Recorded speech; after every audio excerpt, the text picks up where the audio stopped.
പ്രധാന ബില്ലുകൾ ലോക്സഭയിൽ എത്തുമ്പോഴും രാഹുൽ ഗാന്ധി വിദേശയാത്രയിൽ. ഏറെ വിവാദവും പ്രതിഷേധവും ഉയർന്ന ജി ബിൽ ലോക്സഭയിലെത്തുമ്പോൾ പ്രതിപക്ഷത്തെ മുന്നിൽ നിന്ന് നയിക്കേണ്ട പ്രതിപക്ഷ നേതാവാണ് ജർമ്മൻ പര്യടനത്തിന് പോയത്. രാഹുൽ ഗാന്ധിയുടെ വിദേശയാത്രകളുമായി ബന്ധപ്പെട്ട വലിയ വിമർശനങ്ങൾ തന്നെയാണ് ഉയർന്നു വരുന്നത്. നിർണായക വിഷയങ്ങൾ നടക്കുമ്പോഴൊക്കെ രാഹുൽ ഗാന്ധി ഇന്ത്യക്ക് പുറത്തായിരിക്കുമെന്നതിന്റെ ഒടുവിലത്തെ ഉദാഹരണമാണ് നിർണായക ബില്ലുകൾ പാർലമെന്റിൽ വരുമ്പോഴുള്ള രാഹുലിന്റെ ജർമ്മൻ പര്യടനം. മഹാത്മാഗാന്ധി തൊഴിലുറപ്പ് പദ്ധതിയുടെ പേരും ഘടനയും മാറ്റി ജി എന്ന പേരിൽ നിയമം കൊണ്ടുവരുന്നതിന് എതിരെ ഏറ്റവും വലിയ പ്രതിഷേധം നടക്കുമ്പോഴാണ് രാഹുൽ വിദേശത്തേക്ക് പോയത്.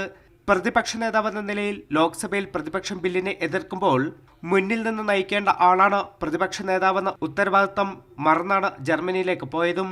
ബിൽ പാസാക്കിയെടുക്കാൻ മോദി സർക്കാർ വ്യഗ്രത കാട്ടുമ്പോൾ പ്രതിപക്ഷത്തിന്റെ ഓരോ വോട്ടും നിർണായകമെന്നിരിക്കെ വോട്ടെടുപ്പിലും രാഹുൽ ഗാന്ധി ഉണ്ടാകില്ല.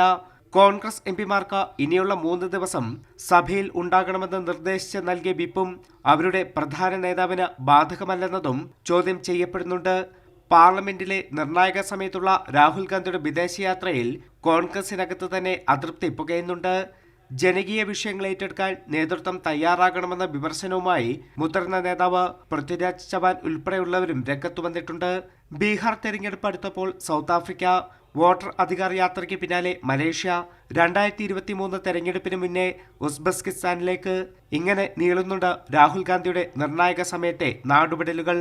കൈരളി ന്യൂസ്, ദില്ലി.